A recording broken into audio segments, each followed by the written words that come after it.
வணக்கம் and welcome to math easy academy. இந்த வீடியோவில் UGTRB physics previous year question 2024 நடந்த எக்ஸாமுடைய ப்ரீவியஸ் இயர் கொஷின் அனாலிசிஸ் தான் பார்க்க போகிறோம். இன்னைக்கு நம்ம பார்க்க போகிறது யூனிட் 1 மெக்கானிக்ஸ். இது மாதிரி நம்மளுடைய சப்சிக்வெண்ட் வீடியோஸில் 1 by 1 ஒவ்வொரு யூனிட்டாக எடுத்துக்கிட்டு அதோடைய ப்ரீவியஸ் இயர் கொஷின்ஸை நம்ம டிஸ்கஸ் பண்ண போகிறோம். அந்த ஆஸ்பெக்ட்ல இன்னைக்கு மெக்கானிக்ஸ் அப்படிங்கிற யூனிட் இருக்கக்கூடிய 15 கொஸ்டின்ஸையும் நம்ம ஃபர்ஸ்ட் கொஸ்டின், இது பேசிக்கா கெப்லர்ஸ் லாஸ் அப்படிங்கிறதுல இருந்து கேட்கப்பட்டிருக்கு. மொத்தமா 4 ஆப்ஷன்ஸ் இருக்கு இல்லையா, காலம் ஏல 4 சாய்ஸஸ் இருக்கு இல்லையா, அந்த 4ல 3 கெப்லர்ஸ் லாவை பேஸ் பண்ணுது. அப்ப முதல்ல நம்ம கெப்லர்ஸ் லாஸை பத்தி பார்ப்போம். ஸோ கெப்லர்ஸ் லாஸ், இதுல நமக்கு தெரியும் மொத்தமா 3 லா இருக்கு. கெப்லர்ஸ் ஃபர்ஸ்ட் லா, இது பேசிக்கா என்ன சொல்லுது, ஒரு பிளானட் சன்னை எலிப்டிக்கல் ஆர்பிட்ல சுத்தி வருது. எலிப்டிக்கல் அப்படின்னு சொல்லும் போது அதுக்கு 2 ஃபோக்கல் பாயிண்ட் இருக்கும். அதுல ஏதாவது ஒரு ஃபோக்கல் பாயிண்ட்ல சன் இருக்கணும் அப்படிங்கிறது தான் நம்மளுடைய ஃபர்ஸ்ட் லா. ஸோ பேசிக்கா இதை நம்ம என்னன்னு சொல்லுவோம்னா லா ஆஃப் ஆர்பிட் அப்படின்னு சொல்லலாம். அடுத்தது நம்மளுடைய செகண்ட் லா என்ன டிஸ்கிரைப் பண்ணுது அப்படின்னு பார்த்தோம்னா, இப்போ இந்த பிளானட் ஏதோ ஒரு பொசிஷன் ஏல இருந்து பொசிஷன் பிக்கு டிராவல் ஆகுது அப்படின்னு வச்சுக்குவோம். இது ஸ்வீப் பண்ணக்கூடிய ஏரியா இந்த ஏரியா. அதே மாதிரி அதோடைய அனதர் சைடு சி அப்படிங்கிற பாயிண்ட்ல இருந்து டி அப்படிங்கிற பாயிண்ட்டுக்கு வருது. இது ஒரு குறிப்பிட்ட ஏரியாவை ஸ்வெப் பண்ணுது. இப்ப இந்த செகண்ட் லா என்ன சொல்லுதுன்னா, ஏல இருந்து பி வரைக்கும் போறதுக்கு ஒரு டைம் ஆயிருக்கும் இல்லையா, T1. சில இருந்து டி வரைக்கும் வர்றதுக்கு ஒரு டைம் ஆயிருக்கும் இல்லையா, T2. இப்ப இந்த லா படி ஏரியா A1ம் A2வும் சேம். அப்படி இருக்கணும்னா பிளானட் ஏல இருந்து பி வரைக்கும் கடக்கிறதுக்கு மெதுவாகவும் சில இருந்து டியை கடக்கிறதுக்கு வேகமாகவும் கடந்திருக்கணும். ஸோ நம்மளுடைய செகண்ட் லாவை லா ஆஃப் ஏரியா அப்படின்னு சொல்லலாம். ஸோ இது பேசிக்கா எதை பத்தி பேசுது, ஏரியல் வெலாசிட்டி அப்படிங்கிறத பத்தி பேசுது. அடுத்தது நம்மளுடைய third law. Third law is well known. T square is proportional to A cube. இதுல இந்த T square அப்படிங்கிறது டைம் பீரியட். இந்த டைம் பீரியட் அப்படிங்கிற வார்த்தையை நம்ம எங்க காமனா யூஸ் பண்ணுவோம், சிம்பிள் ஹார்மோனிக் மோஷன் அப்படிங்கிற இடத்துல எல்லாம் இந்த வார்த்தையை நம்ம யூஸ் பண்ணுவோம். ஸோ டைம் பீரியட் அப்படிங்கிறது ஹார்மோனிக் அப்படிங்கிறதோட சம்மந்தப்பட்டது. ஆக்சுவலி நம்மளுடைய தேர்ட் லா பேசுறது law of periods, time periods அப்படிங்கிறத பத்தி பேசுது. ஓகே, ஸோ இப்போ இந்த பேசிஸ் படி நம்மளுடைய காலம் ஏ அண்ட் பியை மேட்ச் பண்ணணும்னா கெப்லர்ஸ் செகண்ட் லா எதை பத்தி பேசுது, ஏரியல் வெலாசிட்டிங்கிறத பத்தி பேசுது. So this is option 3. அடுத்தது சிக்கு வாங்க. சிக்கு வந்தீங்கன்னா லா ஆஃப் ஆர்பிட் அப்படிங்கிறது அஃப்கோர்ஸ் ஃபர்ஸ்ட் ஒன், ஹார்மோனிக் லா அப்படிங்கிறது செகண்ட் ஆப்ஷன். அப்போ அன்டவுட்டட்லி பி அப்படிங்கிறது எதை டினோட் பண்ணியிருக்கணும், ஃபோர்த் ஒன். ஏக்கு 3, பி 4, சி 1 அண்ட் D2 அப்படிங்கும்போது ஆப்ஷன் பி தான் கரெக்டான சாய்ஸ். இப்போ நம்மளுடைய அடுத்த கொஸ்டினுக்கு வரலாம். இது கொலிஷன் அல்லது இம்பாக்ட் அப்படிங்கிற டாபிக்ல இருந்து கேட்கப்பட்டிருக்கு. இது ஒரு டைரக்டான கொஸ்டின் தான். Loss of kinetic energy. So இதுக்கான ஃபார்முலா என்ன, del E is equal to 1/2 into m1 m2 divided by m1 plus m2 into 1 minus E square times U1 minus U2 to the whole square. இதுல பர்பஸா இந்த செக்மெண்ட்டை மட்டும் eliminate பண்ணிருக்காங்க. So answer என்ன, option டிங்கிறது தான் answer. நம்மளுடைய அடுத்த கொஸ்டின், இதுல if the coefficient of restitution of the body is given as, ஏதோ ஒரு ஆப்ஜெக்ட் உடைய கோஎஃபிஷியன்ட் ஆஃப் ரெஸ்டிடியூஷனை கொடுத்திருக்காங்க, அதோடைய value is lies between 0 and 1. Then the examples for extreme cases of E. Extreme cases அப்படிங்கிறது E equal to 0 and E equal 1. E equal to 1 அப்படிங்கிறது perfect elastic. E equal to 0 அப்படிங்கிறது என்னன்னா perfect inelastic or plastic. So option ஏ தான் correct. நம்மளுடைய அடுத்த question, shock absorbers அதோடைய principle என்ன அப்படின்னு கேட்டிருக்காங்க. ஷாக் அப்சார்பர்ஸ் அப்படிங்கும்போது இது பேசிக்கா இம்பல்ஸ் அப்படிங்கிற டாபிக்ல இருந்து வருது. ஸோ இம்பல்ஸ் அப்படிங்கிறத நம்ம எப்படி டிஸ்கிரைப் பண்றோம்னா, ஃபோர்ஸ் இன்டு டைம். இம்பல்ஸ்னா கணத்தாக்கு விசை அப்படின்னு சொல்லுவோம். ஒரு infinite amount of force short டியூரேஷன்ல ஆக்ட் ஆச்சுன்னா அதை தான் நம்ம இம்பல்ஸ் அப்படின்னு சொல்றோம். இதுக்கு பெஸ்ட் எக்ஸாம்பிள் சொல்லணும்னா ஆணி அடிக்கிறது, சுத்தி எல்லாம் ஆணி அடிக்கிறதுங்கிறது இம்பல்ஸ். அதே மாதிரி கார் ஏதாவது ஒரு ஆப்ஜெக்ட்ல போய் கொலாய்ட் ஆகுது, மோதுது அப்படின்னா அந்த கொலிஷன் எல்லாமே இந்த இம்பல்ஸ் அப்படிங்கிறது சம்பந்தப்பட்டது தான். இங்க ஷாக் அப்சார்பர்ஸ்னு கேட்டிருக்காங்க. ஸோ இப்போ நம்ம ஒரு எக்ஸாம்பிளுக்கு ஒரு கார் எடுத்துக்குவோம். ஒரு கார் வந்து ஏதோ ஒரு செவத்துல போய் மோதுது. இந்த மோதல் பாத்தீங்கன்னா வித்தின் அ செகண்ட், ஒரு ஃபிராக்ஷன் ஆஃப் அ செகண்ட்ல நடந்து முடிஞ்சிடும். இந்த செகண்டுக்குள்ள ஒட்டுமொத்த ஃபோர்ஸுமே அங்க டெலிவர் ஆகுறதுனால தான் அந்த காரால அதை தாங்க முடியல. இதுக்கு பதிலா நம்ம கொஞ்சம் இந்த கொலிஷனை எக்ஸ்டெண்ட் பண்ணோம் அப்படின்னு வச்சுக்கோங்க. பேசிக்கா இந்த ஷாக் அப்சார்பர்ஸ் என்ன பண்ணுதுன்னா டைமை அதிகப்படுத்துது. Prolong the period. எதோடைய பீரியடை? இந்த மோதல் டைம்ல உண்டாகக்கூடிய ஃபோர்ஸோட பீரியட். ஆக்சுவலா இம்பல்ஸுக்கு கரெக்டான ஃபார்முலா எஃப் ஆவரேஜ்னு சொல்லலாம், ஆவரேஜ் ஃபோர்ஸ். ஸோ இந்த ஆவரேஜ் ஃபோர்ஸோடைய டைமை அதிகப்படுத்தினீங்கன்னா இம்பல்ஸுடைய அளவு குறையும். ஸோ ஆப்ஷன் ஏ தான் கரெக்ட். இப்போ நம்மளுடைய நெக்ஸ்ட் கொஸ்டின் இது ஃப்ரிக்ஷன் அப்படிங்கிற டாபிக்ல இருந்து வருது. இதுல என்ன சொல்லியிருக்காங்க? எஃப்எஸ்ன்னு ஒன்று அண்ட் எஃப்கேன்னு ஒன்று சொல்லியிருக்காங்க. இதில் எஃப்எஸ் அப்படின்றது என்னன்னா ஸ்டாட்டிக் ஃப்ரிக்ஷன் அண்ட் எஃப்கே அப்படிங்கிறது கைனடிக் ஃப்ரிக்ஷன் அல்லது டைனமிக் ஃப்ரிக்ஷன் அப்படின்னு சொல்லலாம். முதல்ல நம்ம ஒரு ஆப்ஜெக்ட் எடுத்துக்குவோம். ஒரு கல்லுன்னு கூட நினைச்சுக்காங்க. இதோடைய மாஸ் எம். இது ஒரு தரையில இருக்கு, ஒரு பிளேன்ல. இப்போ நான் இந்த ஆப்ஜெக்டை மூவ் பண்ணணும்னு நினைக்கிறேன். எந்த டைரக்ஷன்லனா இந்த டைரக்ஷன்ல நான் மூவ் பண்ணணும்னு நினைக்கிறேன். அப்போ நான் என்ன பண்ணணும்? இதுக்கு பின்னாடி இருந்து நான் ஒரு ஃபோர்ஸை கொடுக்கணும், அல்லது இந்த டைரக்ஷன்ல நான் இதை பிடிச்சி இழுக்கணும். Whatever be the case. So ஏதோ ஒன்று அப்படி பண்றீங்கன்னா இது நீங்க அப்ளை பண்ற ஃபோர்ஸ் எஃப் அப்ளைடுன்னு வச்சுக்குவோம். இப்போ இந்த பொருள் இந்த டைரக்ஷன்ல மூவ் ஆகும் இல்லையா? இதை இந்த பொருளுக்கும் தரைக்கும் இடையில இருக்கிற இந்த கான்டாக்ட் சர்ஃபேஸ் இருக்கு இல்லையா? இந்த கான்டாக்ட் சர்ஃபேஸ்ல ஃப்ரிக்ஷன் ஒன்று உருவாகும். இந்த ஃப்ரிக்ஷன் இந்த மூவ்மெண்ட்டை தடுக்கும். எந்த டைரக்ஷன்ல? இதுக்கு நேர் ஆப்போசிட்டான டைரக்ஷன்ல. ஸோ இதுதான் ஃப்ரிக்ஷன் ஆக்ட் ஆகிற டைரக்ஷன். இங்க இவங்க ஸ்டாட்டிக் ஃப்ரிக்ஷன் சொல்லியிருக்கிறது இதுதான் ஃப்ரிக்ஷனுடைய டைரக்ஷன். ஓகே, இப்போ நீங்க கவனிச்சீங்கன்னா பொருள் மூவ் ஆகுறதும் ஃப்ரிக்ஷனோடைய டைரக்ஷனும் ஒன்றுக்கு ஒன்று ஆப்போசிட்டா இருக்கு.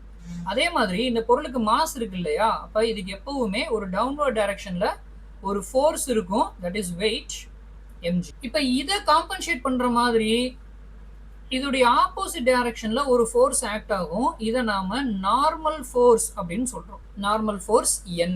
இந்த ஒவ்வொரு ஆப்போசிட் டைரக்ஷன்ல ஆக்ட் ஆகிற ஃபோர்ஸும் ஒன்னு காம்பன்சேட் பண்ணிக்கிச்சுன்னா இந்த ஆப்ஜெக்ட் ஸ்டேபிளா இருக்கும் அல்லது ஈக்லிபிரியம்ல இருக்கும் அப்படிங்கறத லாஜிக். ஓகே, இப்போ இவங்க ஸ்டேட்மெண்ட் 1 and 2ல என்ன சொல்லியிருக்காங்க? First statement FS is a vector relation சொல்லியிருக்காங்க. ஸோ ஃபர்ஸ்ட் இதுவே தப்பு. நம்ம எடுத்துக்கக்கூடிய எஃப்எஸ் அப்படிங்கிறது magnitude only. So it's a scalar quantity. அதுவே தப்பு. அடுத்த லைனுமே பார்த்தீங்கன்னா because FS and N are in same direction. கண்டிப்பா இதுவும் தப்பு தான். ஏன்னா எஃப்எஸ் இந்த டைரக்ஷன்ல இருக்கு, நார்மல் அதுக்கு பெர்பெண்டிகுலரா இருக்கு. அப்ப இது டோட்டலா தப்பு. ரெண்டாவது ஸ்டேட்மெண்ட் எடுத்துக்கிட்டீங்கன்னா fk is not a vector relation. correct, because fk and n are not in same direction. so this is true. அப்ப உங்களுக்கு ஆப்ஷன் சி தான் correct. Statement 1 is not true and statement 2 is true. நம்மளுடைய அடுத்த question ஜைரோஸ்டாட். இது basic அந்த moment of inertia, angular momentum அந்த செக்மெண்ட்ல இருந்து கேட்கப்படுது. ஜைரோஸ்டாட் அப்படிங்கிறது என்னன்னா பேசிக்கா ஒரு சர்க்குலர் டிஸ்க் அல்லது வீல், ஒரு ஹை இனர்ஷியா இருக்கக்கூடிய ஜைரோஸ்டாட் மீன்ஸ்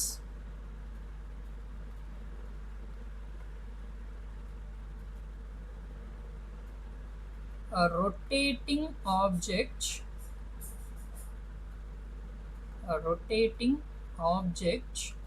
அந்த ஆப்ஜெக்ட் எப்படிப்பட்டதா இருக்கணும்? டிஸ்க் அல்லது wheel of high inertia resisting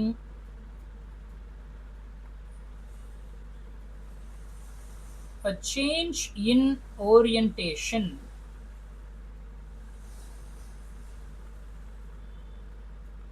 so இதுதான் நம்ம ஜைரோஸ்டாட் அப்படின்னு சொல்றோம். அப்ப நம்ம ஆப்ஷன்ஸ் படி பார்த்தீங்கன்னா a flywheel of large moment of inertia அப்படிங்கிறது தான் கரெக்ட். நம்மளுடைய அடுத்த கொஸ்டின் இங்க பேசிக்கா என்ன கேட்டிருக்காங்க? இன்எலாஸ்டிக் கொலிஷன் அப்படிங்கிறதுடைய எக்ஸாம்பிள் என்னன்னு கேட்டிருக்காங்க. ஸோ இன்எலாஸ்டிக் கொலிஷன் அப்படிங்கும்போது இதுல கைனடிக் எனர்ஜி லாஸ் இருக்கணும். இந்த கொடுக்கப்பட்ட ஆப்ஷன்ஸ்ல எது ரொம்ப பெர்ஃபெக்டான ஆப்ஷன் அப்படின்னு பாத்தீங்கன்னா, ஒரு புல்லட் டார்கெட்ல ஹிட் ஆகும்போது என்ன நடக்குதுன்னு யோசிச்சு பாருங்க. புல்லட்டுக்கு மட்டும்தான் இனிஷியல் வெலாசிட்டி இருக்கு, அப்ப அதுக்கு மட்டும்தான் மொமெண்டம் இருக்கு. டார்கெட் ரெஸ்ட் பொசிஷன்ல தான் இருக்கு, ஸோ அதுக்கு இனிஷியல் வெலாசிட்டி எதுவுமே கிடையாது. இப்போ இனிஷியல் வெலாசிட்டியோட வரக்கூடிய புல்லட் போய் டார்கெட்ல ஹிட் ஆகும்போது டார்கெட்டுக்குள்ளேயே போய் புதஞ்சிருது. அப்ப அங்க தன்னுடைய மொத்த கைனடிக் எனர்ஜியையும் லாஸ் பண்ணிருது.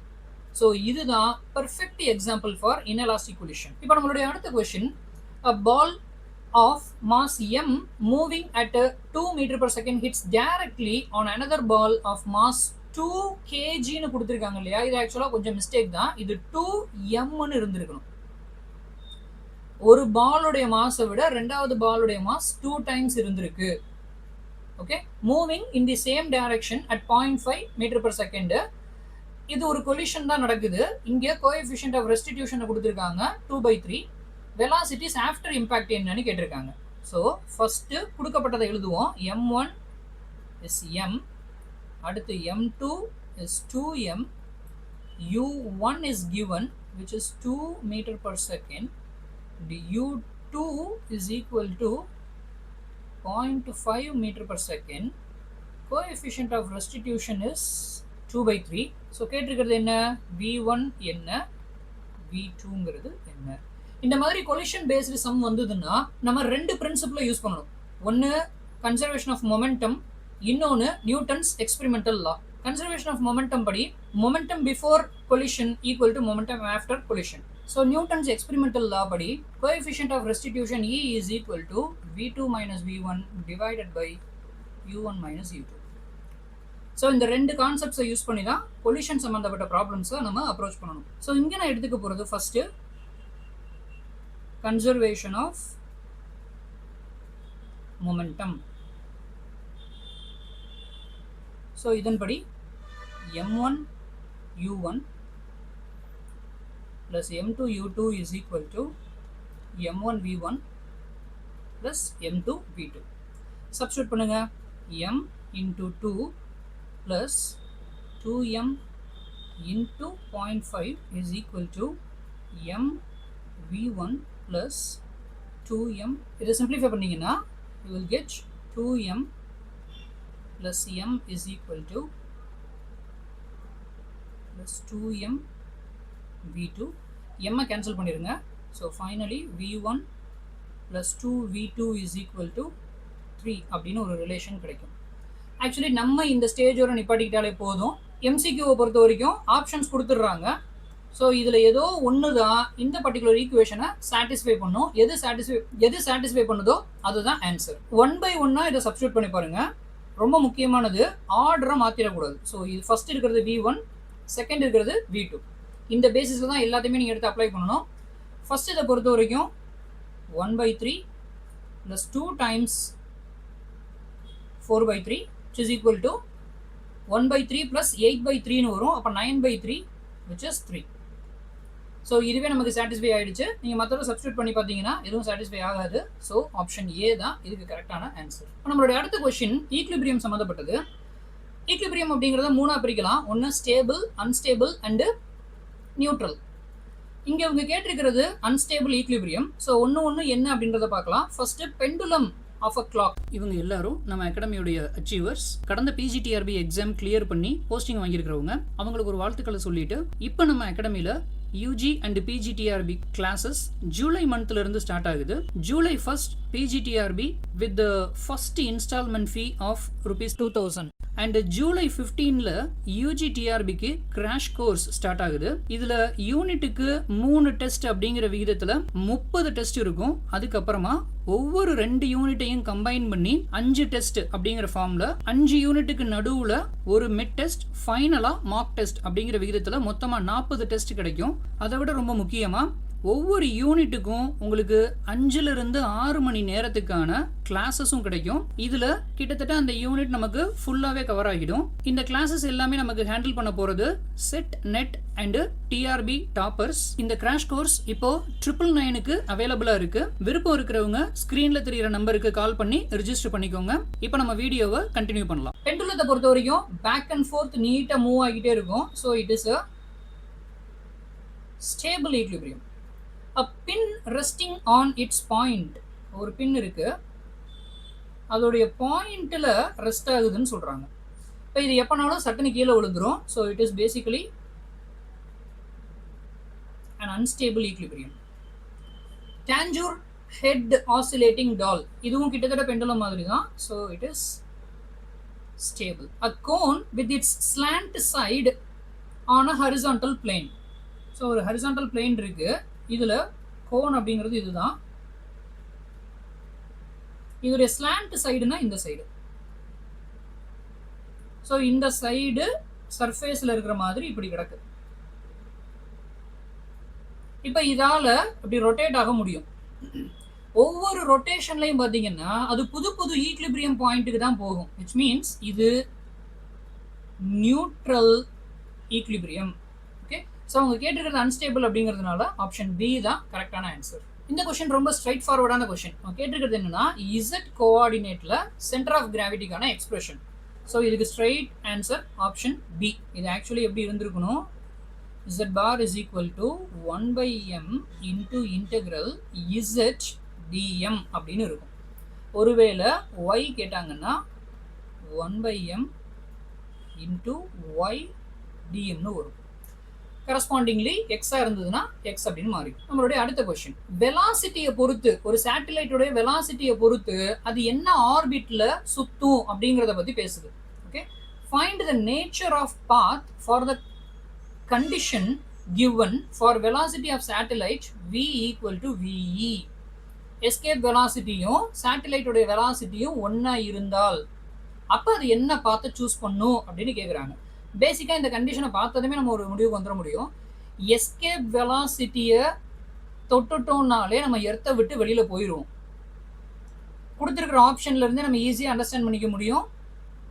பி தான் இதுக்கான ஆப்ஷனாக இருக்க முடியும். ஏன்னா அது மட்டும்தான் எஸ்கேப் ஃப்ரம் த எர்த் அப்படின்னு இருக்குது. ஓகே, ஸோ இப்போவே நான் எழுதிடுறேன். ஆக்சுவலாக பி அப்படிங்கிறது தான் கரெக்டு.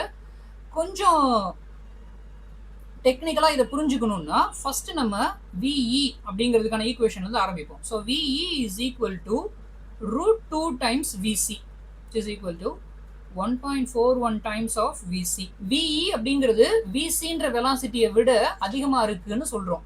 இதில் விசின்றது என்னன்னா velocity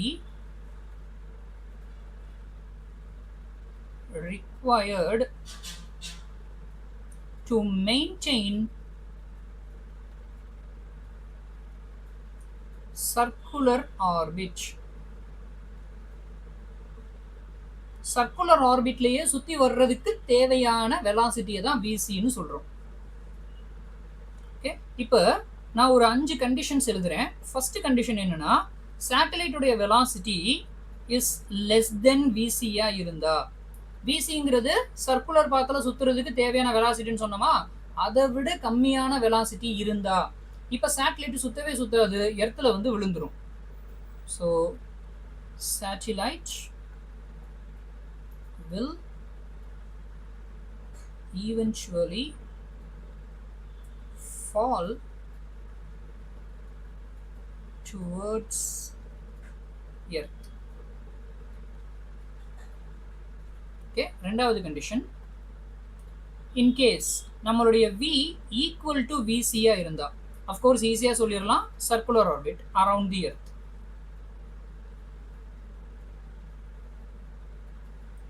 Third, if v is greater than vc and less than ve, vc விட அதிகமா இருக்கு ஆனா எஸ்கேப் வெலாசிட்டியை விட கம்மியா இருக்குதுன்னா இப்போ elliptical orbit. and fourth one, இதுதான் நம்மளுடைய condition, if v equal to ve, இப்போ parabolic path.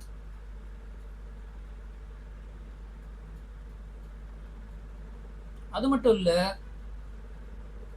escape from earth. And the final one, if v is greater than ve, of course it is hyperbolic orbit. இதுவும் ve விட அதிகமாக தான் இருக்கு இல்லையா? அப்போ கண்டிப்பாக நம்ம என்ன சொல்லிடலாம், இதுவும் டெஃபினட்டாக எஸ்கேப் ஃப்ரம் எர்த் தான். நம்மளுடைய அடுத்த கொஸ்டின், இதில் intensity of gravitational field at the centre of a sphere அப்படின்னு கேட்டிருக்காங்க. ஸோ இதுக்கு ஒரு சின்ன ரிலேஷன்ஷிப் இருக்கு. G is equal to GMR by R. இங்க சென்டர் ஆஃப் தி ஸ்பியர் அப்படின்னு கேட்டிருக்காங்க. ஸோ ஒரு ஸ்பியருடைய சென்டர் அப்படின்னு பார்க்கும்போது இதில் நான் ஏதோ ஒரு மாஸ் எலிமெண்ட்டை சூஸ் பண்ணிக்கிறேன். இது என்னுடைய மாஸ் எலிமெண்ட். இதுக்கு நேர் ஆப்போசிட்டாக இன்னொரு மாஸ் எலிமெண்ட்டை நான் சூஸ் பண்ணுறேன்.